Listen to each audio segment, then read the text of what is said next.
Hare Krishna,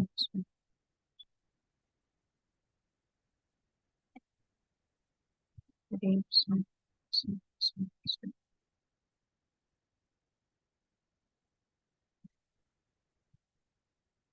Hare Krishna, Krishna Krishna, Hare Hare.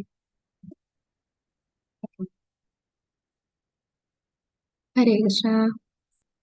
Om Ajnanatimirandasya Jnananjanashalakeya Chakshurunmilitam Yena Tasmai Shri Gurave Namaha.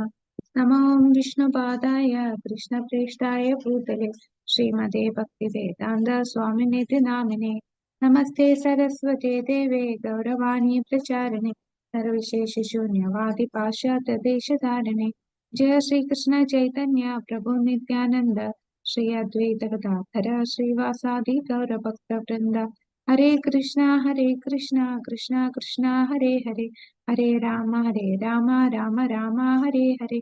Hare Krishna Krishna Krishna Hare Hare Hare Rama Rama Rama Hare Hare. Hare Krishna Krishna Krishna Hare Hare Hare Rama Rama Rama Hare Hare. Hare Krishna.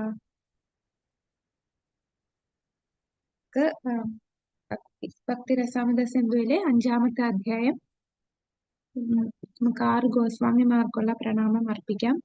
നാനാശാസ്ത്ര വിചാരണൈക നിപുണോ സദ്ധർമ്മ സംസ്ഥാപകോ ലോകാനാം ഹിതകാരിണോ ത്രിഭുവനേ മാന്യോ ശരണ്യാകരോ Radhakrishna പദാരവിന്ദ ഭജന നന്ദേന മത്താലികോ വന്ദേ രൂപ സനാതനോ രഘുയുഗോ ശ്രീജീവ ഗോപാലകോ.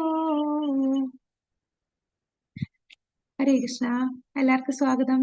അപ്പൊ നമ്മൾ ഇന്ന് അധ്യായം 5 ഭക്തിരസാമൃത സിന്ധു അധ്യായം 5 പറയുന്നത് ഭക്തി സേവനത്തിന്റെ പരിശുദ്ധി.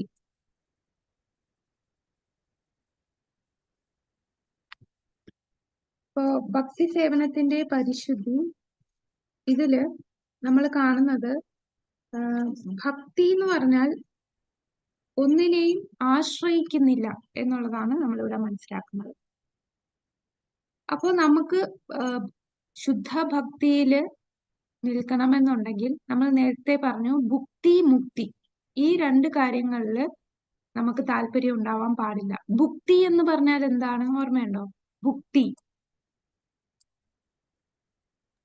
ഭൗതിക ആഗ്രഹങ്ങള്, ഭൗതികമായിട്ടുള്ള ആഗ്രഹങ്ങൾ, ഫലം പ്രതീക്ഷിച്ച് ഭൗതിക ലോകത്ത് കർമ്മങ്ങൾ ചെയ്യുന്നതെല്ലാം ഭുക്തിയിൽ വരും. മുക്തി എന്ന് പറഞ്ഞാൽ ഭൗതിക പ്രപഞ്ചത്തിൽ നിന്ന് ബ്രഹ്മജ്യോതിയിൽ ലയിക്കാനുള്ള താല്പര്യം. അതായത് ഭഗവാനുമായിട്ട് ഒന്നാവണം എന്നുള്ള താല്പര്യം. ഭൗതികമായിട്ടുള്ളതിലൊന്നും താല്പര്യം കാണില്ല. ഇതിൽ നിന്ന് വേർപെട്ട് പോയി ഭഗവാനുമായിട്ട് ലയിച്ച് ഈശ്വരനായി മാറണം എന്നുള്ള ചിന്ത.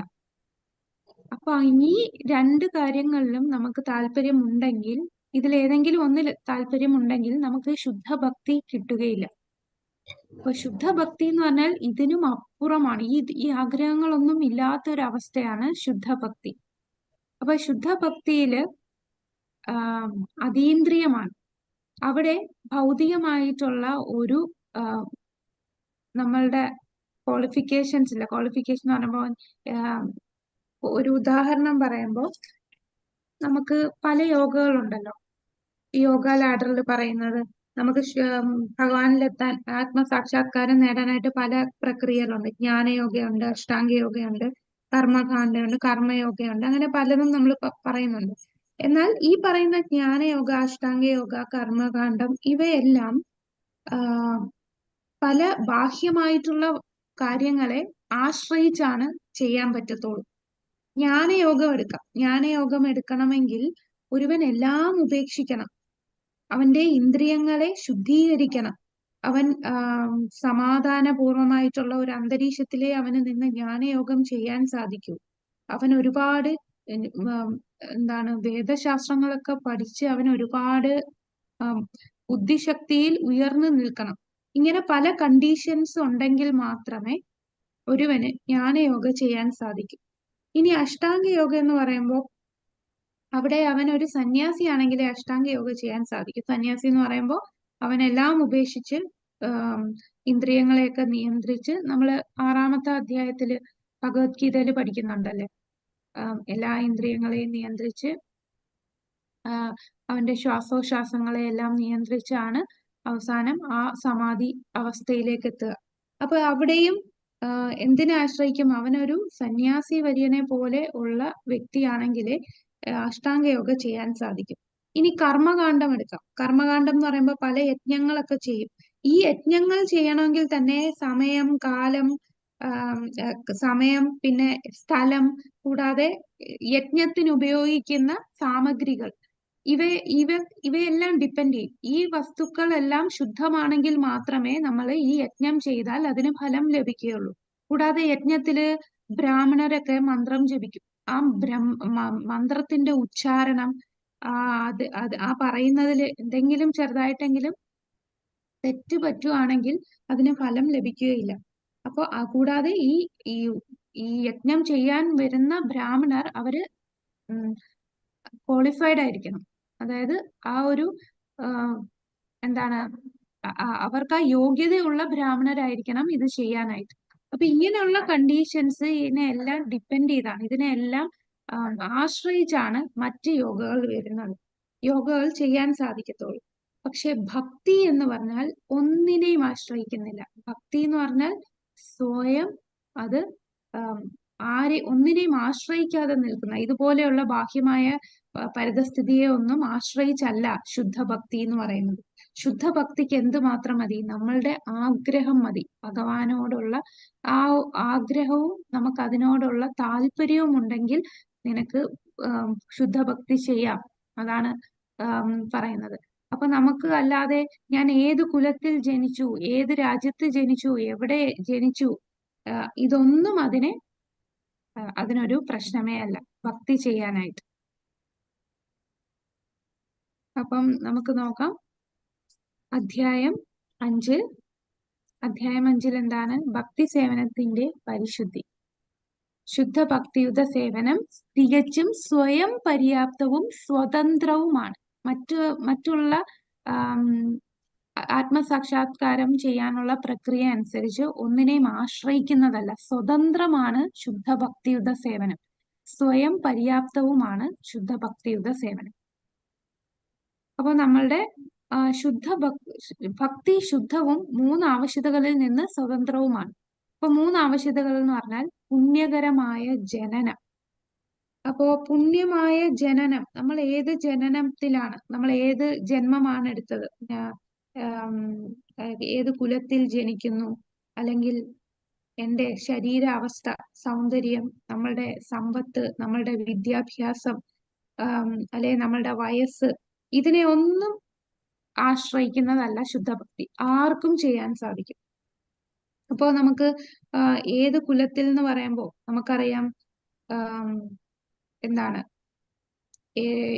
വേടന്മാരായിട്ടുള്ള മൃഗങ്ങളെ കൊന്ന് ജീവിച്ചിരുന്ന വ്യക്തികൾ വരെ ശുദ്ധഭക്തരായി. അതിനുദാഹരണം പറയാമോ?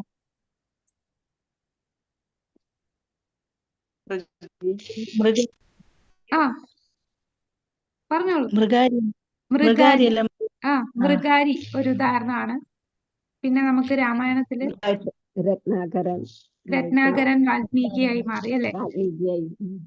ഹരേ കൃഷ്ണ. അപ്പൊ രത്നാകരൻ വാൽമീകിയായി. രത്നാകരൻ വേടനായിരുന്നു, അല്ലെ? എല്ലാരെയും കൊന്ന് പിടിച്ചു പറിച്ച് ജീവിച്ചിരുന്ന വ്യക്തിയായിരുന്നു. മൃഗാരി എന്ന് പറഞ്ഞാൽ അവരുടെ കുലപ്രകാരം മൃഗങ്ങളെ പാതി കൊന്ന് അത് പെടഞ്ഞ് മരിക്കുന്ന കണ്ട് ആസ്വദിച്ചിരുന്ന വ്യക്തിയായിരുന്നു. അങ്ങനെയുള്ള വ്യക്തികളാണ് ശുദ്ധഭക്തരായിട്ട് മാറിയത്. അത് എങ്ങനെയാണ് അവർ ആ ഭക്തരായി മാറിയത്? അതിന് കാരണം ആരാണ്? നാരദ മഹർഷി, അല്ലെ? അപ്പൊ ആ ഒരു ശുദ്ധഭക്തന്റെ സംഘം കിട്ടിയാൽ ഏതൊരുവനും ഭക്തനായി മാറും. അപ്പോ അവൻ ഏത് കുലത്തിൽ ജനിച്ചു അതിനെ ആശ്രയിക്കുന്നില്ല. കൂടാതെ നമുക്ക് പറയാം, പ്രായം ഇത്ര പ്രായം ഉണ്ടെങ്കിലേ ഭക്തി ചെയ്യാവൂ, അല്ലെ? സാധാരണ നമ്മളുടെ സമൂഹത്തിലുള്ളവര് പറയുന്നത്, ഇപ്പൊ ഈ ചെറുപ്പത്തിലെ എന്തിനാ ഇതിലൊക്കെ പോകുന്നത്, ഇതൊക്കെ വയസ്സായവര് ചെയ്യുന്നതല്ലേ ഭക്തി. എന്നാൽ കുട്ടിയായിരുന്നപ്പോഴേ ഭക്തി ചെയ്ത ഉദാഹരണം പറയാം. ഭക്തപ്രഹ്ലാദൻ. ആ പ്രഹ്ലാദൻ. പ്രഹ്ലാദൻ. ധ്രുവൻ. ധ്രുവൻ അല്ലെ? ധ്രുവനും ഭക്തപ്രഹ്ലാദൻ. എത്ര വയസ്സാണ്? 5 വയസ്സേ ഉണ്ടായിരുന്നുള്ളൂ. 5 വയസ്സുള്ളപ്പോഴാണ് ഭക്തി ചെയ്യുന്നത്. അപ്പോൾ പ്രായം ഒരു പ്രശ്നമല്ല. ഇനി നമ്മള് മനുഷ്യനാണെങ്കിൽ മാത്രമേ നമുക്ക് ഭക്തി ചെയ്യാൻ പറ്റൂന്നുണ്ടോ? മനുഷ്യരല്ലാതെ ഭഗവാന്റെ ഭക്തന്മാരായിട്ടുള്ള ആരൊക്കെയാണ്? നമ്മുടെ ജടായു, ഹനുമാൻ, ജടായു. ഗജേന്ദ്രൻ. ഗജേന്ദ്രൻ ആനയാണ്. ജടായു കഴുകനാണല്ലേ? പിന്നെ ഹനുമാൻ വാനരൻ. അപ്പൊ ഇവരെല്ലാരും മനുഷ്യ ശരീരം കിട്ടിയിട്ടാണോ ഭക്തി ചെയ്തത്? അപ്പം ഭക്തി ചെയ്യാൻ നമുക്ക് നമ്മളുടെ ബുദ്ധി, നമ്മളുടെ ഏത് ശരീരം എടുത്തു അതും പ്രശ്നമാകുന്നില്ല. പിന്നെ നമ്മളുടെ സൗന്ദര്യം, നമ്മളുടെ സമ്പത്ത് ധനികനാണെങ്കിലേ ഭക്തി ചെയ്യാൻ പറ്റൂ, അങ്ങനെയുണ്ടോ? ദരിദ്രനായ ഒരു വ്യക്തി ഭക്തി ചെയ്തിരുന്നു, ഭക്തനായിരുന്നു. ആരാണ് ദരിദ്രനായിട്ട്? സുദാമ, കുചേലൻ. പിന്നെ സൗന്ദര്യം ഇല്ലാത്ത കുബ്ജയ്ക്ക് സൗന്ദര്യമില്ലായിരുന്നു. ശുദ്ധ ഭക്തി അല്ല, അതിനെ നമുക്ക് പരിശുദ്ധമായ ഭക്തി എന്ന് പറയാൻ സാധിക്കില്ല. എന്നാലും ഭഗവാന്റെ ദർശനം കിട്ടുകയും ഭഗവാന്റെ കാരുണ്യം കിട്ടിയതാണ് ഒരു ഭക്തി തന്നെയാണ്. ശുദ്ധഭക്തി ലെവലിൽ വരുന്നില്ല എന്നേ ഉള്ളൂ.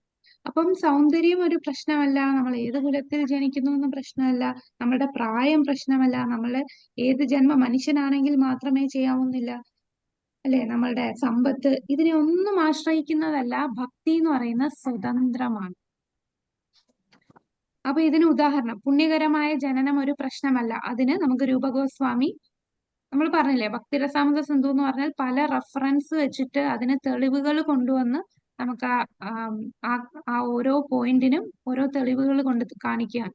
അപ്പൊ ശ്രീമദ് ഭാഗവതത്തിലെ സവൈ പുംസാം പരോധർമ്മോ യഥോ ഭക്തി രഥോക്ഷജെ അഹൈതുകിയ പ്രതിഹത, ആ ശ്ലോകത്തില് ഭക്തി സേവനത്തിന് ഭൗതികമായ കാരണമൊന്നുമില്ല. എല്ലാ ജീവകളുടെയും ഭരണഘടനാപരമായ എല്ലാ പദവികൾക്കും തുറന്നു കൊടുക്കുക. അപ്പോ ഭക്തി, അധോക്ഷജനോടുള്ള ഭക്തി, അതാണ് പരോധർമ്മം. ഏതൊരു വ്യക്തിയുടെയും പരമമായിട്ടുള്ള ധർമ്മം എന്ന് പറഞ്ഞാൽ അത് ഭഗവാനോടുള്ള ഭക്തിയാണ്. അത് അവൻ ഏത് കുലത്തിൽ പിറന്നാലും ഭൗതികമായിട്ട് ഏത് അവസ്ഥയാണെങ്കിലും അതൊന്നും ഒരു കാരണമല്ല. പത്മപുരാണത്തിൽ പറയുന്ന ഉദാഹരണം, പത്മപുരാണത്തിൽ പറയുന്നു, അത് വസിഷ്ഠ രാജാവിനോട് ദിലീപ രാജാവ് പറയുന്നതാണ്. തണുത്ത മാസത്തിൽ കുളിക്കാനുള്ള ഗുണനിലവാരം മാത്രമാണ് ആഗ്രഹം. അതുപോലെ ഒരാൾക്ക് ആഗ്രഹവും ആകർഷണവും ഉണ്ടെങ്കിൽ അയാൾക്ക് ഭക്തിയിൽ ഏർപ്പെടാം. അപ്പൊ ഈ പത്മപുരാണത്തിലെ ഈ ഉദാഹരണത്തിൽ പറയുന്നത്, ഒരു നല്ല തണുത്ത മാസത്തില് വെളുപ്പിനെ കുളിക്കുക എന്ന് പറഞ്ഞാൽ നല്ല തണുപ്പാണ്. സാധാരണ തണുപ്പ് വരുമ്പോ നമ്മളെല്ലാം പുതച്ചുമൂടി കിടന്ന് ഉറങ്ങാൻ കുറച്ച് കഴിയട്ടെ എന്ന് വിചാരിക്കും. പക്ഷെ എത്ര തണുപ്പാണെങ്കിലും രാവിലെ എണീറ്റ് കുളിക്കുക, ആ തണുപ്പത്തെടുത്ത് കുളിക്കുക എന്ന് പറഞ്ഞാൽ അവൻ എന്താണ് അതിന് യോഗ്യത?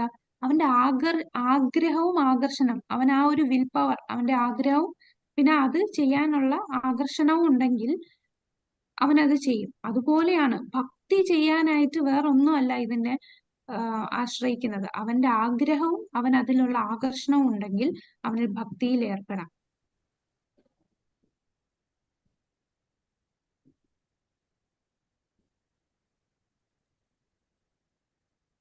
ഇനി സ്കന്ദപുരാണത്തിൽ പറയും, മയൂർധ്വജയിൽ താഴ്ന്ന ജാതിക്കാരും ഉയർന്ന ബ്രാഹ്മണരെക്കാൾ ശുദ്ധീകരിക്കപ്പെട്ടു. അപ്പോ ഇവിടെ സ്കന്ദപുരാണത്തിൽ പറയുന്ന മയൂരധ്വജ എന്ന ഒരു സ്ഥലത്ത്, അവിടെ താഴ്ന്ന കുലത്തിലുള്ള ആൾക്കാരാണ് താമസിക്കുന്നത്. പക്ഷെ താഴ്ന്ന കുലം എന്ന് പറഞ്ഞാൽ ശൂദ്രരെക്കാളും താഴ്ന്ന ജാതിയിലുള്ള ആൾക്കാരാണ് താമസിച്ചുകൊണ്ടിരുന്നത്. എന്നാൽ അവരെല്ലാം വൈഷ്ണവരായിട്ട് ഉയർന്നു. വൈഷ്ണവരായി ഉയർന്നപ്പോൾ അവർക്ക് കാരണം ഒരു വൈഷ്ണവനാവാൻ അവൻ ഏത് കുലത്തിൽ പറന്നു എന്നുള്ളത് ഒരു പ്രശ്നമല്ല.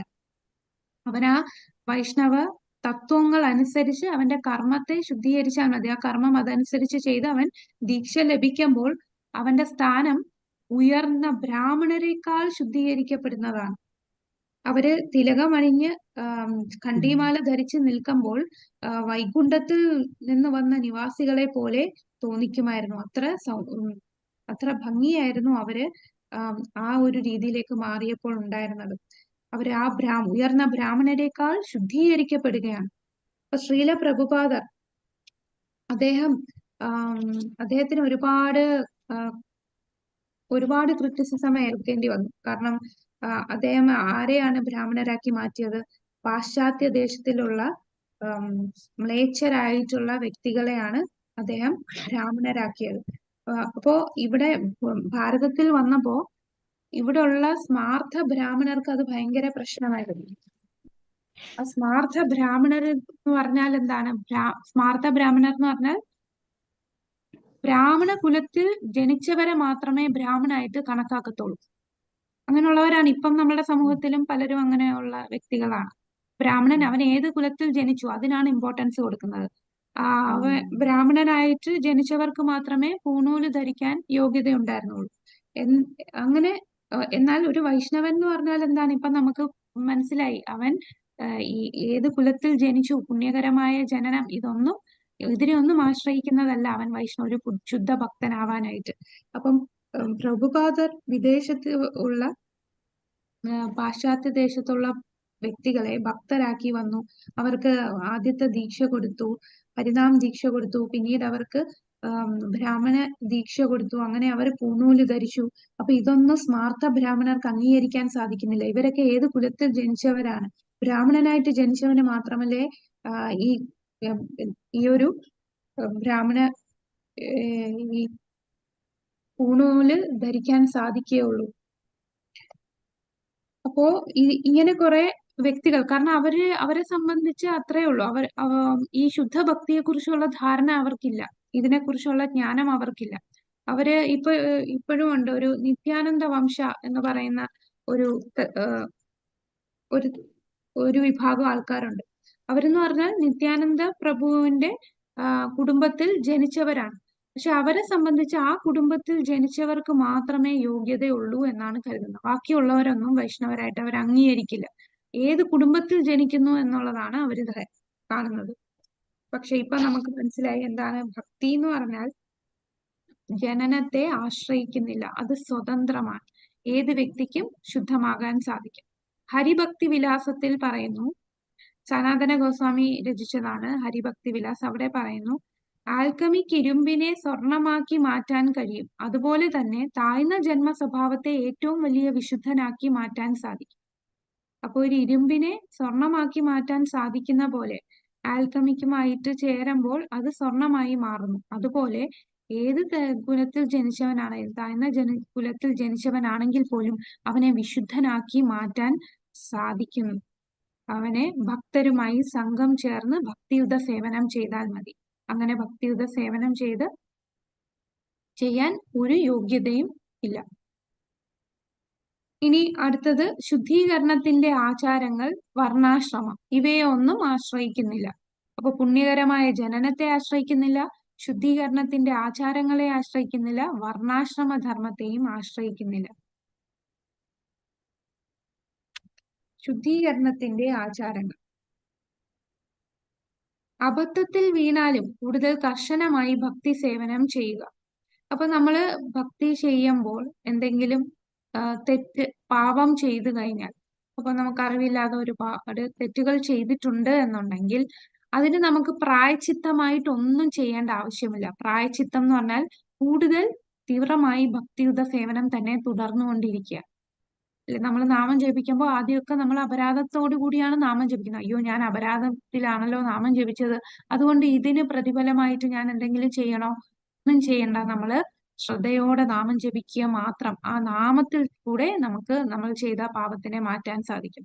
അപ്പോ അതാണ്, നമുക്ക് എന്തെങ്കിലും അപരാധം സംഭവിച്ചാലും അറിവില്ലാതെ എന്തെങ്കിലും പാപം നമ്മൾ ചെയ്തിട്ടുണ്ടെങ്കിൽ കൂടുതൽ കർശനമായി നമ്മൾ ഭക്തി സേവനം ചെയ്യുക.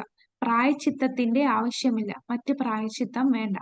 ഇപ്പൊ നമുക്ക് ഒരുപാട് ദോഷങ്ങൾ വരുമ്പോ ചിലരെന്താണ് ജ്യോത്സ്യനെ കാണാൻ പോകും. അപ്പൊ ജ്യോത്സ്യൻ പറയും, ഇന്ന പാപം ചെയ്തു, അതിന്റെ ഫലമായിട്ടാണ് വരുന്നത്. ഈ പാപത്തിന് ഓരോ പ്രായച്ചിത്തങ്ങൾ പറയും. ആ ക്ഷേത്രത്തിൽ പോകൂ, ഇന്ന പൂജ ചെയ്യൂ, അത് ചെയ്യൂ, ഇത് ചെയ്യൂ, യജ്ഞങ്ങൾ ചെയ്യൂ, ഒരു ലിസ്റ്റ് നമുക്ക് തരും. അപ്പൊ ഈ പാപങ്ങൾ കഴിഞ്ഞ ജന്മത്തിലെ പാപമായിരിക്കും, അത് മാറ്റാനാണ്. അപ്പൊ ഇങ്ങനെ ഒരു പ്രായശ്ചിത്തം ഭക്തിക്ക് ഇല്ല. ശുദ്ധഭക്തി എന്ന് പറയുമ്പോൾ അതിന് ശുദ്ധീകരണത്തിനുള്ള വേറെ പ്രക്രിയ ഒന്നുമില്ല. നമ്മൾ എന്തെങ്കിലും പാപം അറിയാതെ ചെയ്തിട്ടുണ്ടെങ്കിൽ എന്താണ് അതിന് പരിഹാരം? വേറെ പ്രായശ്ചിത്തം വേണ്ട, കൂടുതൽ കർശനമായി ഭക്തിയുത സേവനം ചെയ്താൽ മതി. ജ്ഞാനത്തിന്റെയും കർമ്മത്തിന്റെയും ആവശ്യമില്ല. ഇത് നമ്മൾ ആദ്യത്തെ ശ്ലോകത്തിൽ പഠിച്ചില്ലേ? അന്യാഭിലാഷിത ശൂന്യം ജ്ഞാന കർമാദി അനാവൃതം. അപ്പൊ ജ്ഞാനവും കർമ്മവും ഇതുകൊണ്ട് ആവരണം ചെയ്യപ്പെടുന്നതല്ല ഭക്തി. അപ്പം എനിക്ക് ജ്ഞാനമുണ്ടെങ്കിലേ ഭക്തി ചെയ്യാൻ സാധിക്കൂ, എനിക്ക് പുണ്യകർമ്മം ഉണ്ടെങ്കിലേ ഭക്തി ചെയ്യാൻ സാധിക്കൂ, അങ്ങനെ ഒന്നുമില്ല. ആർക്ക് വേണമെങ്കിലും ഭക്തി ചെയ്യാൻ സാധിക്കും. ജ്ഞാനം, ഞാൻ ആത്മാവാണ് എന്ന് എനിക്ക് ആത്മസാക്ഷാത്കാരം ലഭിച്ചാലേ, ആ ഒരു ജ്ഞാനം ഉണ്ടെങ്കിലേ ഭക്തി ചെയ്യാൻ സാധിക്കൂ, അങ്ങനെയുണ്ടോ? ഇല്ല. ഇതൊന്നും അറിയാതെ തന്നെ നമ്മൾ എല്ലാവർക്കും നാമം ജപിക്കാൻ പറയും. നാമം ജപിച്ച് ക്രമേണ ആ നാമജപത്തിലൂടെയാണ് നമുക്ക് നമ്മള് പിന്നെ ഇപ്പം ലെവൽ 1 വന്നു, നമ്മൾ നാമം ജപിക്കാൻ തുടങ്ങി. അങ്ങനെ നമുക്ക് കുറെ കാര്യങ്ങൾ മനസ്സിലായി, ഭഗവത്ഗീത മനസ്സിലായി, ഇപ്പൊ നമുക്ക് ഈശോപനിഷത്ത്, ഉപദേശാമൃതം, ഭക്തിരസാമൃത സിന്ധു, അപ്പൊ ഇങ്ങനെ കുറെ ജ്ഞാനം നമുക്ക് കിട്ടുകയാണ്. അപ്പൊ ഈ ജ്ഞാനം ഭക്തി ചെയ്യുന്നതിലൂടെയാണ് നമുക്ക് കിട്ടുന്നത്. ഭക്തി ചെയ്യാത്ത ഒരു വ്യക്തിക്ക് ഇതൊന്നും കേൾക്കാൻ പോലും താല്പര്യം ഉണ്ടാകില്ല. അതാണ് ഇതിന്റെ ഒരു സിംറ്റം. നമ്മൾ ഭക്തിയുടെ സേവനം ചെയ്യുന്നതിന്റെ ഒരു റിസൾട്ട് ആണ് നമ്മൾ താല്പര്യത്തോടു കൂടി എല്ലാ ആഴ്ചയും നമുക്ക് ഇത് കേൾക്കണം, എനിക്ക് ഈ ഭക്തിരസാമൃത സിന്ധുവിൽ എന്താണ് പറഞ്ഞിരിക്കുന്നത്, ഈ ഒരു ജ്ഞാനം നമുക്ക് ആർജിക്കാനുള്ള ആഗ്രഹവും ആ ജിജ്ഞാസയും താല്പര്യവും ഒക്കെ വരുന്നത് നമ്മൾ ആ നാമം ജപിക്കാൻ തുടങ്ങിയത് കൊണ്ടും ഭക്തിയുത സേവനം ഗ്രാജുവൽ ആയിട്ട് നമ്മൾ ചെയ്യുന്നത് കൊണ്ടുമുള്ള ആ ഒരു പ്രോഗ്രസ് ആണ് നമ്മളുടെ ഉള്ളിൽ കാണുന്നത്. ഇനി കൃഷ്ണൻ ഉദ്ധവരോട് പറയാൻ, ഭക്തി സേവനത്തിൽ ഉറച്ചു നിൽക്കുന്നതും നിയന്ത്രണ തത്വങ്ങൾ പാലിക്കുന്നതുമാണ് ഏറ്റവും നല്ല യോഗ്യത. അപ്പൊ മറ്റ് കാര്യങ്ങളിൽ നിൽക്കുന്നതല്ല, അവൻ എന്ത് ചെയ്യണം? അവൻ ഭക്തി സേവനത്തിൽ ഉറച്ചു നിൽക്കണം, നിയന്ത്രണ തത്വങ്ങൾ പാലിക്കണം. ഭഗവാൻ അതാണ് പറയുന്നത്, അല്ലെ? അതാണ് ഏറ്റവും യോഗ്യത. അല്ലാതെ അവൻ ഏത് കുലത്തിൽ ജനിച്ചു എന്നുള്ളതും അവൻ ഒരുപാട് റൂൾസ് ആൻഡ് റെഗുലേഷൻസ് ചെയ്യുന്നു എന്നുള്ളതും ഒന്നുമല്ല. ചില ആൾക്കാരുണ്ട്, ഒരുപാട് നിയമങ്ങൾ, കർശന നിയമത്തോടു കൂടി കാര്യങ്ങൾ ചെയ്യും. പക്ഷെ ഈ നിയമങ്ങൾ ചെയ്യുന്ന എന്തിനാണ്? നമ്മുടെ ഈ റൂൾസ് ആൻഡ് റെഗുലേഷൻസ് ഒക്കെ ചെയ്യുന്ന എന്തിനാണ്? 4 യമനിയമങ്ങൾ പാലിക്കണം, 16 മാല ജപിക്കണം എന്നൊക്കെ പറയുന്ന എന്തിനാണ്? കൃഷ്ണ പ്രേമം കിട്ടണം. കൃഷ്ണ പ്രേമത്തിൽ എത്തണം. പക്ഷെ നമ്മളിപ്പം ശുദ്ധീകരണ പ്രക്രിയ നമ്മളെ ശുദ്ധീകരിക്കുന്നു. അതായത് നമ്മൾ ഈ സമയത്തൊക്കെ എന്താണ് ചെയ്യുന്നത്? നാമം ജപിക്കുകയും ഇതൊക്കെ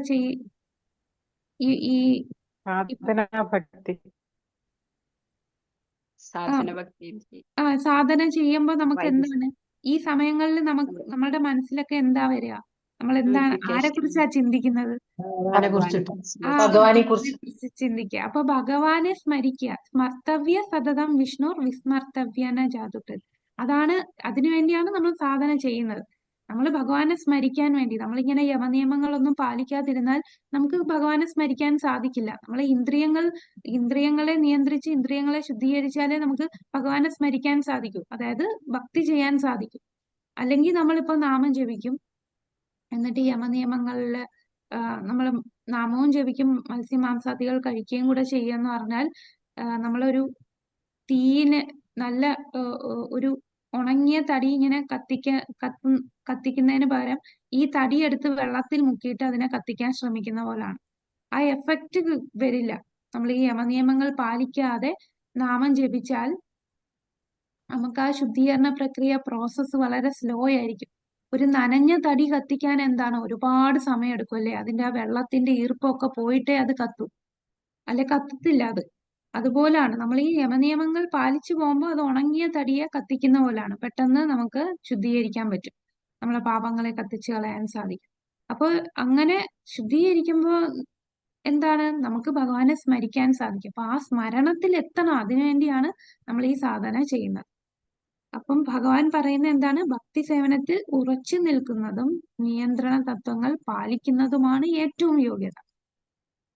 ഇനി വർണ്ണാശ്രമ ധർമ്മം കാലഹരണപ്പെട്ടു. കാരണം അത് ക്രമേണ ഉയർത്തുന്ന, അതേസമയം നേരിട്ട് ഭഗവാനിൽ സമർപ്പിക്കാൻ നമ്മെ സഹായിക്കുന്നു. അപ്പം ഇപ്പം വർണ്ണാശ്രമം ഒന്നും ആരും പാലിക്കണില്ല. പണ്ട് വർണ്ണാശ്രമം എന്തിനാണ് വർണ്ണാശ്രമം കൊണ്ടുവന്നത്? ചാതുർവർണ്ണ്യം മയാ സൃഷ്ടം എന്നാണ് ഭഗവാൻ പറഞ്ഞത്. അപ്പൊ ഭഗവാൻ തന്നെയാണ് ഈ 4 വർണ്ണങ്ങള് കൊണ്ടുവന്നത്. 4 വർണ്ണങ്ങൾ, 4 ആശ്രമങ്ങൾ കൊണ്ടുവന്നത് ഭഗവാൻ തന്നെയാണ്. ഗുണ കർമ്മ വിഭാഗ, ഗുണവും കർമ്മവും അനുസരിച്ചാണ് ഇതിനെ ഇങ്ങനെ 4ആയിട്ട് വിഭജിച്ചിരിക്കുന്നത്. അപ്പൊ ഇത്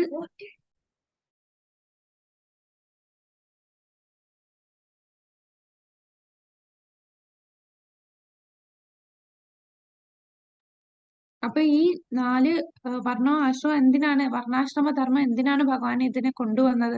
ക്രമേണ നമ്മളെ ഭഗവാനിലേക്ക് എത്തിക്കാനായിട്ടുള്ള ഒരു പ്രക്രിയയാണ് വർണ്ണാശ്രമ ധർമ്മം. എന്നാൽ ശുദ്ധ ഭക്തി എന്ന് പറയുന്നാൽ ഭക്തിയുത സേവനം, നമ്മള് ഭക്തിയിലേക്ക് വരാൻ ഇതിന്റെ ആവശ്യമില്ല. വർണ്ണാശ്രമ ധർമ്മം അതിനെ ആശ്രയിക്കുന്നില്ല. നമ്മൾ ഇന്ന വർണ്ണത്തില് ഇന്ന ആശ്രമത്തിലാണെങ്കിലേ ഭക്തി ചെയ്യാൻ സാധിക്കൂ, അങ്ങനെയൊന്നുമില്ല. നാരദൻ വ്യാസനോട് പറയുന്നു, തൊഴിൽപരമായ കടമ അല്ലെങ്കിലും കൃഷ്ണന് കീഴടങ്ങിയാലും ഉയർത്തപ്പെടുന്നു, അതേസമയം തിരിച്ചു ശരിയല്ല. അപ്പോ നമുക്ക് ആ ഒരു തൊഴിൽപരമായിട്ടുള്ള, അതായത് ഏത് വർണ്ണത്തിലാണ്, ഏത് ആശ്രമത്തിലാണ് നിൽക്കുന്നത്, അതിനുള്ള കടമയൊന്നും ചെയ്യുന്നില്ല. പക്ഷെ കൃഷ്ണന് പൂർണ്ണമായി സമർപ്പിച്ചിട്ടുണ്ടെങ്കിൽ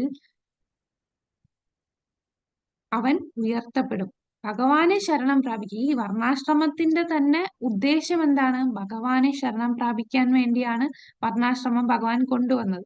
അത് പക്ഷേ ഒരുവൻ ക്രമേണ എന്താണ് ധർമ്മം, അർത്ഥം, കാമം, മോക്ഷം, അങ്ങനെ പയ്യെ പയ്യെ മോക്ഷം ഭഗവാനിലേക്ക് എത്തുക എന്നുള്ള ഒരു ഗ്രാജുവൽ പ്രോസസ്സാണ്. അതേസമയം ഭക്തിയിൽ വരാനായിട്ട് ഈ ആശ്രമത്തിലൂടെ മാത്രമേ എനിക്ക് എത്താവുന്നില്ല. നമ്മൾ ഭഗവാനിൽ നേരിട്ട് ശരണം പ്രാപിക്കാം. ഇന്ന ആശ്രമത്തിൽ എത്തിയിട്ടേ എനിക്ക് ശരണം പ്രാപിക്കാവുന്ന ഉള്ള ഒരു കണ്ടീഷൻ അവിടെ വരുന്നില്ല. എന്നാൽ വെറുതെ വർണ്ണാശ്രമം മാത്രം ഫോളോ ചെയ്യുന്നു, അവസാനം ഭഗവാനിൽ സമർപ്പിക്കുന്നില്ലെങ്കിൽ അവൻ ചെയ്യുന്ന വർണ്ണാശ്രമത്തിന് ഒരു പ്രയോജനമില്ല. അതാണ് നാരദൻ വ്യാസനോട് പറയുന്നത്. അത് തിരിച്ചാണെങ്കിൽ അതിലൊരു കാര്യമില്ല. ഭഗവാന് ശരണം പ്രാപിക്കുന്നില്ല, എന്നാൽ വർണ്ണാശ്രമത്തിലെ ധർമ്മങ്ങളൊക്കെ കറക്റ്റ് ആയിട്ട് ചെയ്യുന്നുണ്ട്. അങ്ങനെ ചെയ്തിട്ട് എന്ത് പ്രയോജനം? ഈ ധർമ്മങ്ങളൊക്കെ നമ്മൾ ചെയ്യേണ്ടത് ഭഗവാനെ ശരണം പ്രാപിക്കാൻ വേണ്ടിയാണ്. പിന്നെ നമുക്ക് ഭഗവത്ഗീതയിലെ തന്നെ ഫേമസ് ആയിട്ടുള്ള ശ്ലോകം ഭഗവാൻ എന്താ പറയുന്നത്? അവസാനത്തെ ശ്ലോകം, കൺക്ലൂഷനിലായിട്ട് ഭഗവാൻ പറയുന്ന 18-ാം അധ്യായത്തില് സർവധർമാൻ പരിത്യജ്യ മാം അഹം ത്വം സർവപാപേഭ്യോ മോക്ഷയിഷ്യാമി മാ ശുചഃ. അപ്പൊ സർവധർമാൻ പരിത്യജ്യ, എല്ലാ ധർമ്മത്തെയും നീ പരിത്യജിക്കാനാണ് ഭഗവാൻ പറയുന്നത്. ഭഗവാനിൽ ശരണം പ്രാപിക്കുക, അല്ലെ? അങ്ങനെ ശരണം പ്രാപിച്ചാൽ എന്റെ മാമേകം ശരണം വ്രജ അഹം ത്വം സർവപാപേഭ്യോ, നിന്റെ എല്ലാ പാപങ്ങളെയും ശുദ്ധീകരിച്ച് മോക്ഷത്തിലെത്തിക്കാൻ സാധിക്കും. ഇനി ഋഷഭദേവൻ പറയുന്നതാണ്, വർണ്ണാശ്രമത്തിൽ ധർമ്മത്തിൽ മാത്രം ഒരുവൻ മുഴുകിയിരിക്കുകയാണ്. അവൻ ശുദ്ധ ഭക്തിയുത സേവനം ചെയ്യുന്നില്ലെങ്കിൽ അവൻ അവന്റെ മനുഷ്യ ജന്മത്തെ തന്നെ വെറുതെ കളയുകയാണ് ചെയ്യുന്നത്. അതിനെ വെറുതെ കളയാണ് വർണ്ണാശ്രമ ധർമ്മത്തിൽ മാത്രം പിടിച്ചിരിക്കുകയാണെന്നുണ്ടെങ്കിൽ. വർണ്ണാശ്രമ ധർമ്മത്തിന്റെ ഉദ്ദേശം ഭഗവാനിൽ എത്തുക എന്നുള്ളതാണ്. നമ്മള് വേദങ്ങളെല്ലാം പഠിക്കുന്നതിന്റെ ഉദ്ദേശം എന്താണ്? ഭഗവാനെ അറിയുക. അത് വേദേശ്ച സർവേ അഹമേവ വേദ്യോ, അല്ലാതെ വേദപഠനത്തിൽ ഒരുപാട് മുഴുകിയിരുന്ന് ഒരുപാട് വേദശാസ്ത്രങ്ങൾ പഠിച്ചു എല്ലാത്തിലും നൈപുണ്യമായിട്ട് പണ്ഡിതനായിട്ട് എന്ത് പ്രയോജനം അവൻ ഭഗവാനിൽ ശരണം പ്രാപിച്ചില്ലെങ്കിൽ? അപ്പൊ ആ കൺക്ലൂഷനിൽ എത്തേണ്ട എന്താണ്? ഭഗവാനിൽ ശരണം പ്രാപിക്കുക. അപ്പൊ വർണ്ണാശ്രമ ധർമ്മം എല്ലാം ചെയ്യുന്നുണ്ട്, ഭഗവാൻ ശരണം പ്രാപിക്കുന്നില്ലെങ്കിൽ അവൻ അവന്റെ മനുഷ്യജന്മം വെറുതെ കളയുകയാണ്. കൃഷ്ണൻ ഉദ്ധവരോട് പറയുന്നു, വർണ്ണാശ്രമ ധർമ്മം ഉപേക്ഷിച്ച് എന്നെ അഭയം പ്രാപിക്കുന്ന ഏതൊരു വ്യക്തിയും ഉത്തമ വ്യക്തിയാണ് എന്ന് പറയുന്നു. മഹർഷിമാര് പൂർവികരോടും ദേവന്മാരോടും കുടുംബത്തോടും സമൂഹത്തോടും ഇനി കടമില്ല. അപ്പൊ ഭഗവാന് ശരണം പ്രാപിച്ചാൽ ഒരു വ്യക്തിക്ക്, നമ്മള് സാധാരണ ഒരാള് ജനിക്കുമ്പോ അവൻ ഒരുപാട് ഈ പലരോടും കടപ്പെട്ടിട്ടുണ്ട്. അവന്റെ മാതാപിതാക്കളോട് കടപ്പെട്ടിട്ടുണ്ട്, സമൂഹത്തിനോട് കടപ്പെട്ടിട്ടുണ്ട്, പിന്നെ ഋഷിമാരടുത്ത്, പൂർവികരടുത്ത്, ദേവന്മാരോട്. പക്ഷെ ഭഗവാനിൽ ശരണം പ്രാപിച്ചാൽ ഈ കടങ്ങളൊന്നും അവനെ ഏൽക്കുന്നില്ല. പിന്നെ ഇപ്പൊ നമ്മൾ പറഞ്ഞ 18.66 പറയുന്നു, സർവധർമാൻ പരിത്യജ്യ മാമേകം ശരണം വ്രജ, എന്നെ ആശ്രയിക്കുക, ഞാൻ നിങ്ങളെ എപ്പോഴും സംരക്ഷിക്കും. അഗസ്ത്യ സംഹിതയിൽ പറയുന്നു, മോചിതനായ വ്യക്തിക്ക് ആചാരങ്ങൾ ആവശ്യമില്ല, അതുപോലെ തന്നെ രാമന്റെ ഭക്തർക്കും ആവശ്യമില്ല. അപ്പൊ മുക്താത്മാവിന് ആചാരങ്ങളുടെ ആവശ്യമില്ല. കാരണം ഈ ആചാരങ്ങളെല്ലാം നമ്മളെ ആ മുക്തിയിലേക്ക് എത്തിക്കാനാണ്. അതിലെത്തിക്കഴിഞ്ഞാൽ പിന്നെ അവന് അതിന്റെ ആവശ്യമില്ല. യാദൃശികമായി വിലക്കപ്പെട്ട പ്രവൃത്തിയാണെങ്കിൽ ഹൃദയത്തിലുള്ള ഭഗവാൻ അനുകമ്പ കാണിക്കുകയും ആകസ്മികമായ തെറ്റുകൾ തിരുത്തുകയും ചെയ്യുന്നതിനാൽ ആചാരങ്ങളുടെ ആവശ്യമില്ല. കർദമ മുനി നിമിയോട് പറയുന്ന വാക്കുകളാണ്. അപ്പോ നമ്മള് ഭഗവാന്റെ ഭക്തിയുത സേവനം ചെയ്യുന്നതില് നമുക്ക് എന്തെങ്കിലും തെറ്റ് പറ്റിയാൽ, അത് ഭഗവത്ഗീതയിലെ ശ്ലോകത്തിലും പറയുന്നുണ്ടല്ലേ, നമുക്ക് എന്തെങ്കിലും യാദൃശികമായിട്ട് നമുക്ക് തെറ്റ് പറ്റിയാലും അവനെ ഉയർത്തും. സാധുരേവ സുമന്തവ്യം അഭിചേതുരാചാരം. അപ്പൊ ആ ശ്ലോകത്തിൽ പറയുന്ന എന്താണ്, യാദൃശികമായിട്ട് എന്തെങ്കിലും കാരണവശാൽ നമ്മൾ തെറ്റ് ചെയ്താലും അവനെ സാധുവായിട്ട് തന്നെ കാണണം. അത് പെട്ടെന്ന് തന്നെ, കാരണം അവൻ ദൃഢമായി ഭക്തിയുത സേവനം ചെയ്യുന്നത് കൊണ്ട് ആ ചെയ്ത തെറ്റുകളെല്ലാം ഇല്ലാതായി മാറും. ഭഗവാന് ഹൃദയത്തിലുള്ള ഭഗവാൻ അനുകമ്പം കാണിക്കും. അപ്പൊ അതേപോലെ ഉള്ള ശ്ലോകമാണ് ഇവിടെ പറയുന്നത്. യാദൃശികമായി വിലക്കപ്പെട്ട പ്രവൃത്തിയാണെങ്കിൽ ഹൃദയത്തിലുള്ള ഭഗവാൻ അനുകമ്പ കാണിക്കുകയും ആകസ്മികമായ തെറ്റുകൾ തിരുത്തുകയും ചെയ്യുന്നതിനാൽ ആചാരങ്ങളുടെ ആവശ്യമില്ല. അപ്പൊ ഇതാണ് നമ്മുടെ ഈ ഒരു അധ്യായത്തിൽ പറയുന്നത്. അപ്പൊ ഈ അധ്യായത്തില് നമ്മളിപ്പോ കണ്ടത് എന്താണ്? ഭക്തിയുത സേവനം സ്വയം പര്യാപ്തവുമാണ്, കൂടാതെ സ്വയം പര്യാപ്തമാണ്, അത് സ്വതന്ത്രവുമാണ്. അല്ലെ, സ്വയം പര്യാപ്തമാണ്. പൊതുവെ സ്വയം തിരിച്ചറിവ് പരിശീലിക്കാൻ ഒരാൾക്ക് ധാരാളം പ്രാഥമിക യോഗ്യതകൾ ഉണ്ടായിരിക്കണം. പുണ്യകരമായ ജനനം, വൈദിക ആചാരങ്ങളുടെ ശുദ്ധീകരണം, വർണ്ണാശ്രമധർമ്മത്വം പിന്തുടരുന്നു. ഭക്തി മുകളിൽ പറഞ്ഞ 3 മുൻവ്യവസ്ഥകളിൽ ഒന്നിനെയും ആശ്രയിക്കുന്നില്ല. അല്ലെ, ബാക്കിയുള്ള നമ്മള് ആത്മസാക്ഷാത്കാരമൊക്കെ വേണമെന്നുണ്ടെങ്കിൽ ഇതിനെല്ലാം ഡിപ്പെൻഡ് ചെയ്യും. പല ബാഹ്യമായിട്ടുള്ള കാര്യങ്ങൾ ഉണ്ടെങ്കിലേ നമുക്കത് ചെയ്യാൻ സാധിക്കൂ. പക്ഷെ ഭക്തിക്ക് ഇതിന്റെ ഒന്നും ആശ്രയിക്കുന്നില്ല. ഭക്തി സേവനമാണ്. കാരണം ഭക്തി എന്ന് പറഞ്ഞാൽ എന്താണ്? അത് ഒരുവന്റെ എല്ലാ ജീവജാലങ്ങൾക്കും അത് വേണ്ടതാണ്. അത് അവന്റെ ഭരണഘടനാപരമായിട്ടുള്ള സ്ഥാനമാണെന്ന് പറയും. അല്ലെ, എല്ലാ ജീവജാലങ്ങളും ചെയ്യേണ്ട ഒരു പ്രക്രിയയാണ് അത് ഭക്തി. സവേ പുംസ പരോധർമ്മോ യഥോ ഭക്തിരധോക്ഷജേ. ആ അധോക്ഷരില് ഭക്തി ചെയ്യുക, അതാണ് പരമമായ ധർമ്മം. ഏതൊരു ജീവിയുടെയും പരമധർമ്മം അവിടാണ് എത്തിച്ചേരേണ്ടത്. അപ്പൊ ഭക്തി സേവനം നമ്മള് ഏതെങ്കിലും ഒരാൾക്കുള്ളതല്ല, എല്ലാവർക്കും ഉള്ളതാണ്, ഏത് ജീവിയുടെയും. കാരണം നമ്മളെല്ലാരും ജീവേരെ സ്വരൂപമായ കൃഷ്ണര് നിത്യദാസ്, ഭഗവാന്റെ നിത്യദാസനാണ് എല്ലാ ജീവജാലങ്ങളും.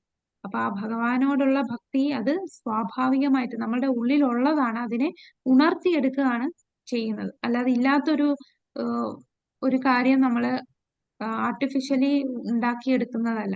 എല്ലാ ജീവജാലങ്ങളുടെ ഉള്ളിൽ ഉറങ്ങിക്കിടക്കുന്നതാണ്. അതിനെ ഉണർത്തുകയാണ് വേണ്ടത്. ഭക്തിയുടെ പ്രക്രിയയും ഭക്തിക്കുള്ള യോഗ്യതയും ജനനം, ജാതി, സമൂഹം, മറ്റു പ്രക്രിയകൾ എന്നിവയിൽ നിന്ന് സ്വതന്ത്രമാണ്. ഹരേ കൃഷ്ണ. അപ്പൊ ഇതാണ് നമ്മുടെ അധ്യായം 5. ഇനി നമുക്ക് അധ്യായം 6ലേക്ക് കടക്കാം. അപ്പൊ അധ്യായം 6 എന്ന് പറയുന്നത് സാധനാഭക്തിയിലേക്ക് നമ്മൾ വരികയാണ്. അധ്യായം 6 വളരെ കുറച്ചേ ഉള്ളൂ. കാരണം ഈ അധ്യായം 6ന്റെ ഡീറ്റെയിൽ ആയിട്ടുള്ളതാണ് നമ്മൾ ഇനി 6, 7, 8, 9, 10, 11, 12, 13 ഈ അധ്യായങ്ങളിൽ കാണുന്നത്.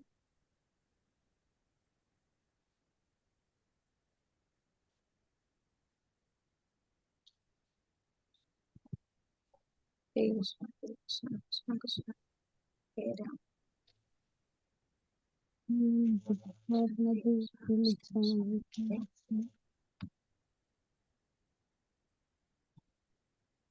ഹരേ കൃഷ്ണ.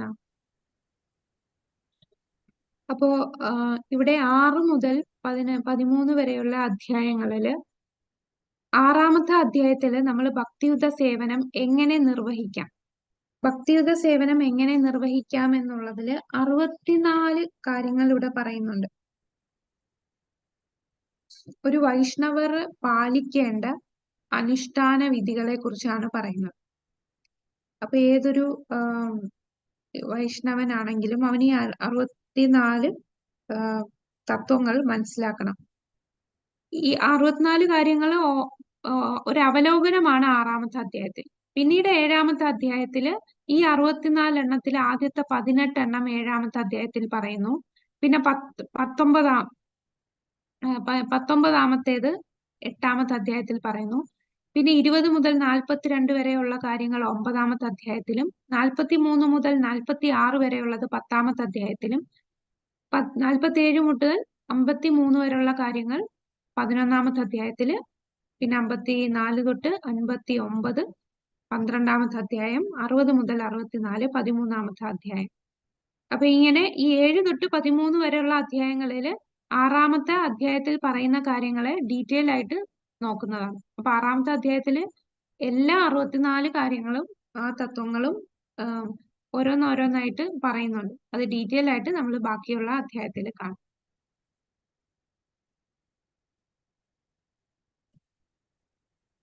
അപ്പോ 6 മുതൽ 13 വരെയുള്ള അധ്യായങ്ങളില് നമ്മൾ കാണുന്നത് സാധനാ ഭക്തിയുടെ 68 ഇനങ്ങളാണ്. അപ്പൊ ഇത് സനാതന ഗോസ്വാമി ഹരിഭക്തി വിലാസം എന്ന ഗ്രന്ഥത്തില് വൈഷ്ണവർ പാലിക്കേണ്ടതായിട്ടുള്ള അനുഷ്ഠാന വിധികളെ കുറിച്ച് പറയും. അപ്പൊ അതാണ് രൂപഗോസ്വാമി നമുക്ക് പറഞ്ഞു തരുന്നത്. ചിലത് വളരെ പ്രധാനപ്പെട്ടതാണ്. അപ്പൊ ഇവിടെ രൂപഗോസ്വാമി പറയുന്ന കാര്യങ്ങളെല്ലാം വളരെ പ്രധാനപ്പെട്ട കാര്യങ്ങളാണ് എടുത്തു പറയുന്നത്. അപ്പൊ അതിലെ അടിസ്ഥാന തത്വങ്ങൾ മാത്രം ഇവിടെ വിശദീകരിക്കുന്നു. അതില് 64 ഇനങ്ങൾ പറയുന്നുണ്ട് സാധനയിൽ. ആ 64 ഇനങ്ങളെ രണ്ടായിട്ട് നമുക്ക് ഡിവൈഡ് ചെയ്യാം. 1 തൊട്ട് 20 അത് പ്രാഥമികമായിട്ടുള്ളത്, പിന്നെ ബാക്കി 44 അധിക ഇനങ്ങൾ. അപ്പൊ ഏറ്റവും പ്രധാനപ്പെട്ടതാണ് 1 തൊട്ട് 20 വരെ ഉള്ളത്. ഈ 64-ല് ആദ്യത്തെ 20 കാര്യങ്ങൾ 20 ഇനങ്ങൾ വളരെ പ്രധാനപ്പെട്ടതാണ്. പിന്നീട് ഇതിനെ സപ്പോർട്ട് ചെയ്യുന്നതാണ് ബാക്കിയുള്ള 44 ഇനങ്ങൾ. ഇനി 1 തൊട്ട് 20 വരെയുള്ള ഇനങ്ങളെ വീണ്ടും രണ്ടായിട്ട് വിഭജിച്ചു. അതിൽ ആദ്യത്തെ 10 എണ്ണം പ്രവർത്തിയും പിന്നെ അടുത്ത 10 എണ്ണം അതായത് 11 തൊട്ട് 20 വരെയുള്ളത് നിവർത്തിയുമാണ്. പ്രവർത്തി, നിവർത്തി. അപ്പൊ എന്തായിരിക്കും പ്രവർത്തി? പ്രവർത്തി എന്ന് പറഞ്ഞാൽ പാലിക്കേണ്ട ഇമ്പോർട്ടന്റ് നമ്മൾ ചെയ്യേണ്ട കാര്യങ്ങൾ. കാര്യങ്ങൾ. നമ്മൾ ചെയ്യേണ്ട കാര്യങ്ങളാണ് പ്രവർത്തി. നമ്മള് എന്തൊക്കെ കാര്യങ്ങൾ കൃഷ്ണാവബോധത്തില് നമ്മൾ ചെയ്യണം, നമ്മള് സാധനാ ഭക്തിയില് ചെയ്യണം. നിവർത്തി എന്ന് പറഞ്ഞാൽ ചെയ്യാൻ പാടില്ലാത്ത കാര്യങ്ങളാണ് 11 തൊട്ട് 20. അപ്പൊ 1 തൊട്ട് 20 വരെ ഉള്ളത് വളരെ പ്രധാനപ്പെട്ടതാണ്. അതിന് തന്നെ ആദ്യ 10 എണ്ണം നമ്മൾ ചെയ്യേണ്ട കാര്യങ്ങളും അടുത്ത 10 എണ്ണം നമ്മൾ ചെയ്യാൻ പാടില്ലാത്ത കാര്യങ്ങളുമാണ് വിവരിക്കുന്നത്. ഇനി ബാക്കിയുള്ള 44 ഇനങ്ങളെ വീണ്ടും രണ്ടായിട്ട് വിഭജിച്ചു. അതിൽ 21 മുതൽ 59 വരെയുള്ള ഇനങ്ങൾ, ഇതെല്ലാം സാധനയിലുള്ള ഇനങ്ങളെ കുറിച്ചാണ് പറയുന്നത്. ഇനി അവസാനത്തെ 5 എണ്ണം ഏറ്റവും ശക്തമായ 5 ഇനങ്ങൾ. അപ്പൊ ഈ 44-ൽ അവസാനം പറയുന്ന 5 എണ്ണവും അത് ഏറ്റവും ശക്തമായത്, അതായത് ഒരുപാട് എഫക്റ്റീവ് ആകുന്ന, നമ്മളെ സാധനയിൽ നന്നായിട്ട് മുന്നേറാനായിട്ട് എഫക്റ്റീവായിട്ട് നമ്മൾ എല്ലാ ദിവസവും ചെയ്യേണ്ട 5 കാര്യങ്ങളെ കുറിച്ചാണ് അവസാനത്തെ 5 എണ്ണം പറയുന്നത്. ആദ്യത്തെ 20 എണ്ണം വളരെ പ്രധാനപ്പെട്ടതാണ്. എന്നാൽ അവസാനം പറയുന്ന 5 കാര്യങ്ങൾ നമ്മൾ ഒരു ദിവസം പോലും മുടങ്ങാതെ ചെയ്യേണ്ട 5 കാര്യങ്ങളാണ്. അപ്പൊ അതിൽ ഒരെണ്ണം എന്തായിരിക്കും എല്ലാ ദിവസവും ചെയ്യേണ്ട?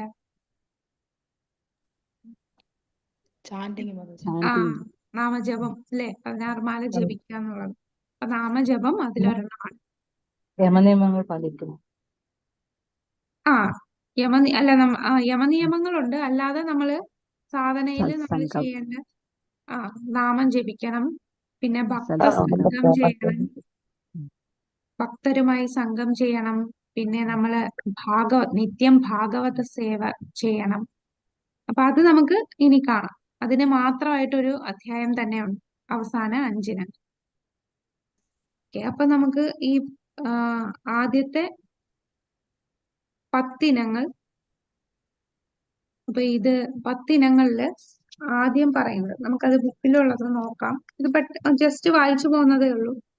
ആദ്യം പറയുന്ന ഏറ്റവും ആദ്യത്തെ 10 എണ്ണം എന്ന് പറഞ്ഞാൽ നമ്മൾ ചെയ്യേണ്ടതിൽ ആദ്യം ചെയ്യേണ്ട ഒരു കാര്യമാണ് ഇവിടെ പറയുന്നത്. യഥാർത്ഥമായ ഒരു ആത്മീയ ഗുരുവിന്റെ പാദപത്മങ്ങളെ ആശ്രയിക്കുക. അപ്പൊ ആത്മീയ ഗുരുവിനെ ആശ്രയിക്കാതെ നമുക്ക് ഭക്തി ചെയ്യാൻ സാധിക്കില്ല.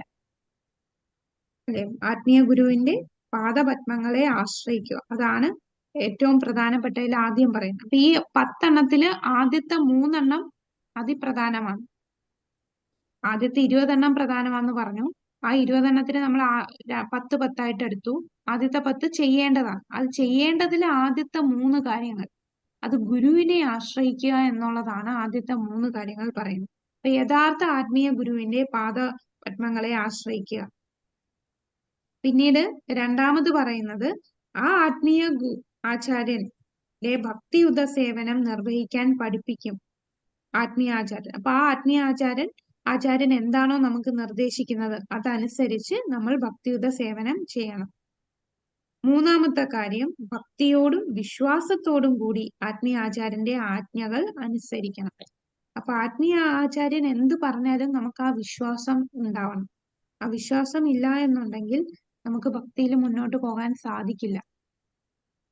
അപ്പൊ ഇതിന് ഒരു ഉദാഹരണം, ഭക്തിയിൽ നമ്മൾ മുന്നോട്ട് പോകണമെങ്കിൽ ആത്മീയ ഗുരു പറയുന്ന ചില കാര്യങ്ങൾ നമ്മളുടെ ഭൗതിക ഇന്ദ്രിയങ്ങൾക്ക് ഗോചരമല്ലാത്ത കാര്യങ്ങളും പറയും.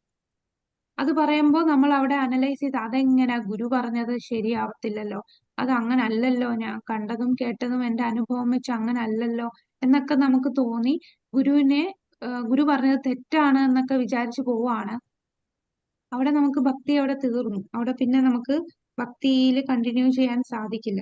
അപ്പൊ ആത്മീയ ഗുരു എന്ത് പറയുന്നു അതിനെ വിശ്വാസത്തോടു കൂടി ഭക്തിയോടും കൂടി ആ ആജ്ഞകൾ നമ്മൾ അനുസരിക്കുക, അതാണ് ചെയ്യേണ്ടത്. അതിൽ ആദ്യത്തെ സ്റ്റെപ്പ് എന്താണ്? യഥാർത്ഥ ആത്മീയ ഗുരുവിനെ ആദ്യം കണ്ടുപിടിക്കണം. അല്ലാതെ ഏതെങ്കിലും ഒരു വ്യക്തിയെ ഗുരുവായിട്ട് സ്വീകരിക്കുകയല്ല. യഥാർത്ഥ ആത്മീയ ഗുരു, അതായത് ഗുരുശിഷ്യ പരമ്പരയിലൂടെയുള്ള ആത്മീയ ഗുരു, ആ ആത്മീയ ഗുരുവിൽ നിന്ന് ആ പാദങ്ങളെ ആശ്രയിക്കുക. അദ്ദേഹം നമ്മളെ ഭക്തിയുത സേവനം എങ്ങനെ ചെയ്യണമെന്ന് പഠിപ്പിച്ചു തരും. അപ്പോൾ ആ അദ്ദേഹത്തിന്റെ നിർദ്ദേശങ്ങൾ ഭക്തിയോടും വിശ്വാസത്തോടും കൂടി ആജ്ഞകൾ നമ്മൾ അനുസരിക്കുക. ആ ആത്മീയ ഗുരുവിന്റെ കാലടി പിന്തുടരുക. പിന്നീട് നമ്മൾ ചെയ്യേണ്ട കൃഷ്ണാനുഭവത്തിൽ എങ്ങനെ പുരോഗതി കൈവരിക്കണം എന്നതിനെ കുറിച്ച് ഗുരുവിന്റെ ഉപദേശം തേടുക. ഭഗവാൻ കൃഷ്ണന്റെ സംതൃപ്തിക്ക് വേണ്ടി ഭൗതികമായ എന്തും ത്യജിക്കാൻ നമ്മൾ സന്നദ്ധരാകണം. അതായത് അല്ലെ, ഭഗവാൻ ഇഷ്ടമല്ല, പക്ഷെ പല ആൾക്കാരും ചായയും കാപ്പിയും കുടിക്കുന്നവരാണ്.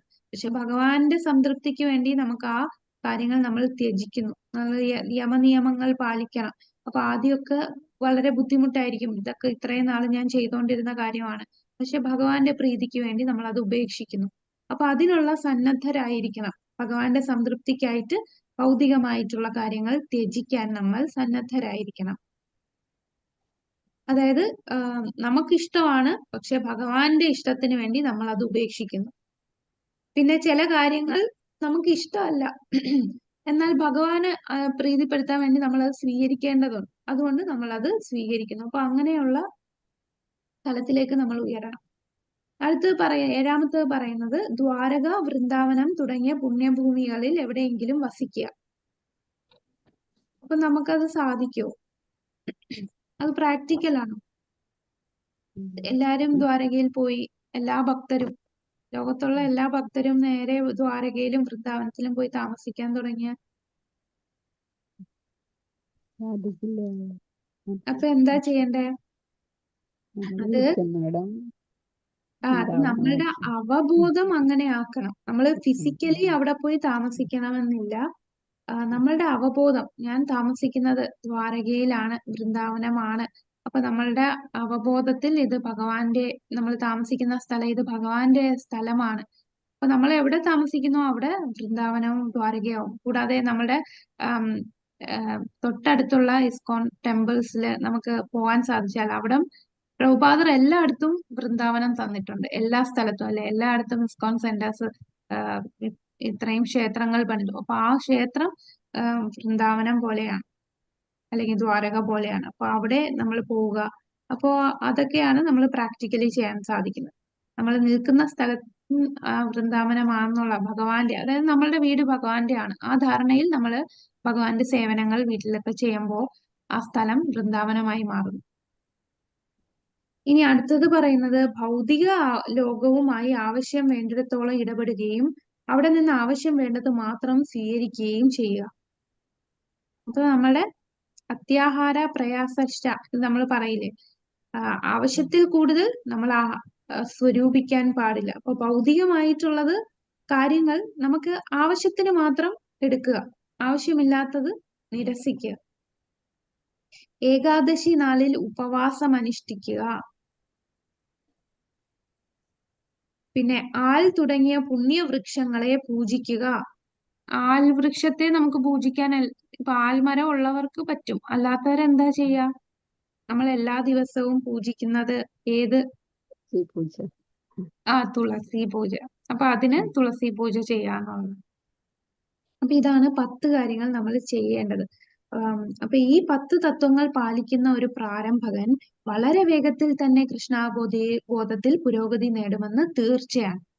ഇപ്പം പറഞ്ഞ 10 കാര്യങ്ങളിൽ ആദ്യം പറഞ്ഞ കുറച്ച് കാര്യങ്ങൾ ഗുരുവിനെ സ്വീകരിക്കുന്നതിലാണ്. അപ്പൊ ഗുരുവിന്റെ ആജ്ഞകൾ നമ്മൾ പാലിക്കുകയും ഗുരുവിന്റെ ഉപദേശം തേടുകയും ഒക്കെ ചെയ്യുന്നതാണ്. ആദ്യത്തെ 5 കാര്യങ്ങൾ ഗുരു റിലേറ്റഡ് ആയിട്ടുള്ള കാര്യങ്ങളാണ് പറയുന്നത്. പിന്നെ നമ്മള് ഭൗതികമായിട്ടുള്ള ഉപേക്ഷിക്കണം. ഭഗവാന്റെ ഇഷ്ടത്തിന് വേണ്ടി നമ്മൾ അങ്ങനെയുള്ള കാര്യങ്ങളൊന്നും ഉപേക്ഷിക്കാൻ പാടില്ല. പിന്നെ നമ്മുടെ വൃന്ദാവനത്തിൽ വസിക്കണം എന്ന് പറയുന്നു. അപ്പൊ അതായത് നമ്മുടെ അവബോധം, നമ്മൾ താമസിക്കുന്ന സ്ഥലം, നമ്മുടെ അടുത്തുള്ള ക്ഷേത്രം അത് വൃന്ദാവനമാണ്. അപ്പൊ അവിടെ പോവുകയും കൂടാതെ നമ്മളുടെ നിൽക്കുന്ന സ്ഥലം തന്നെ വൃന്ദാവനമാക്കി മാറ്റാനായിട്ട് നമ്മുടെ അവബോധത്തെ മാറ്റുക.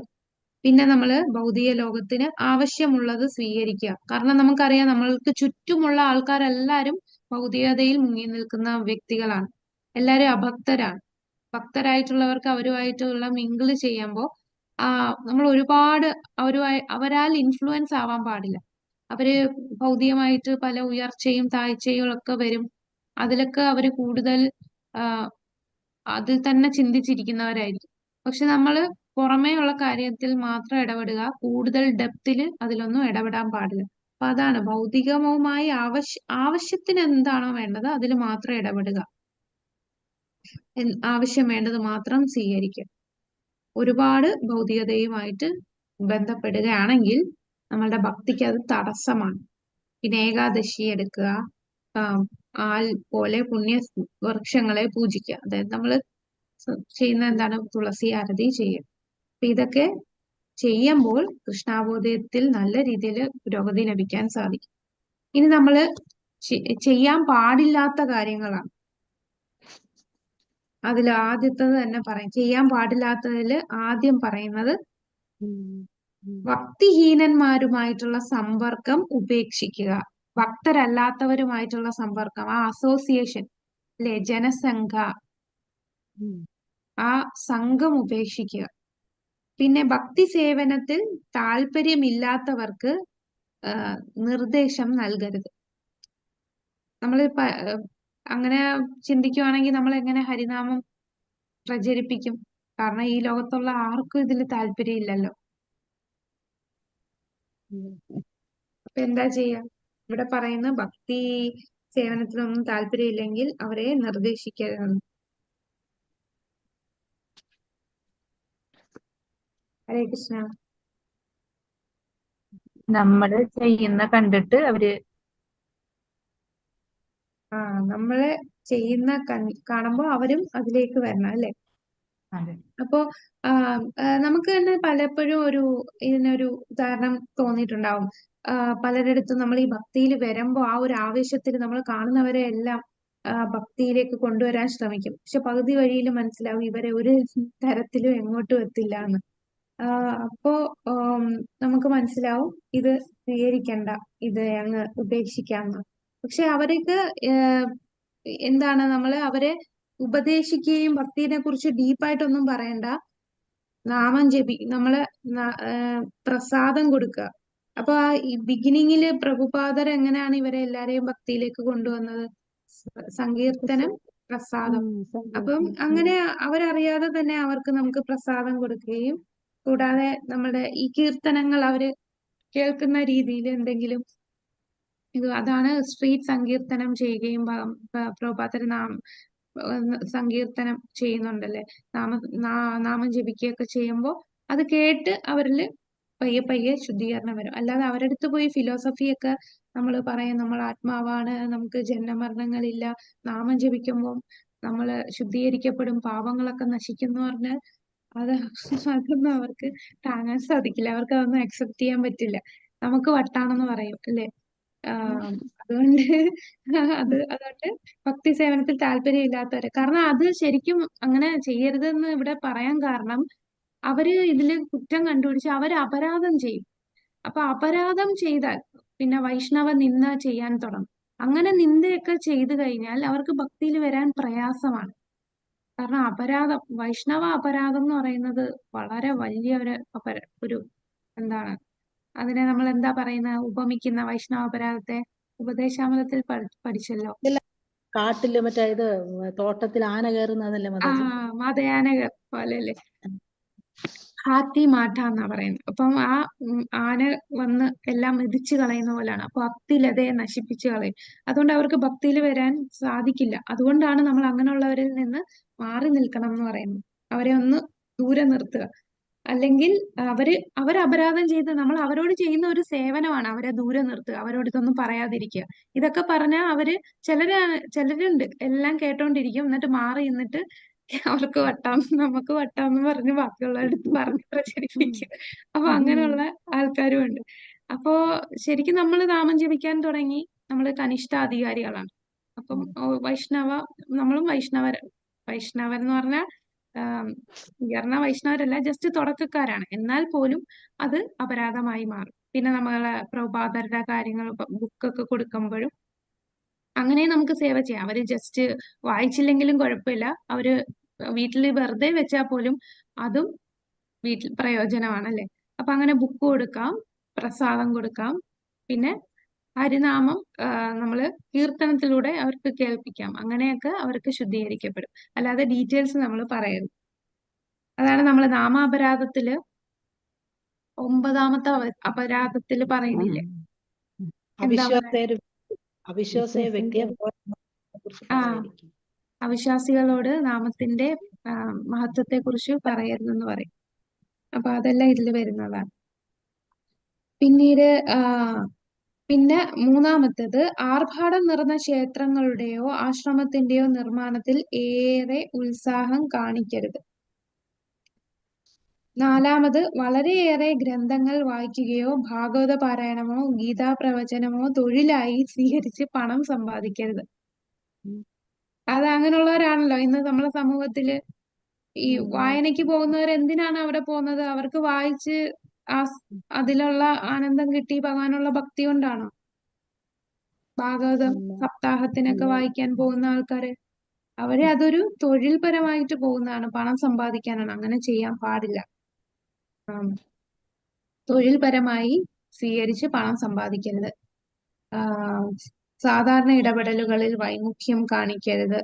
ലാഭത്തിൽ അത്യാഹ്ലാദമോ നഷ്ടത്തിൽ അതിദുഃഖമോ ഉണ്ടാകരുത്.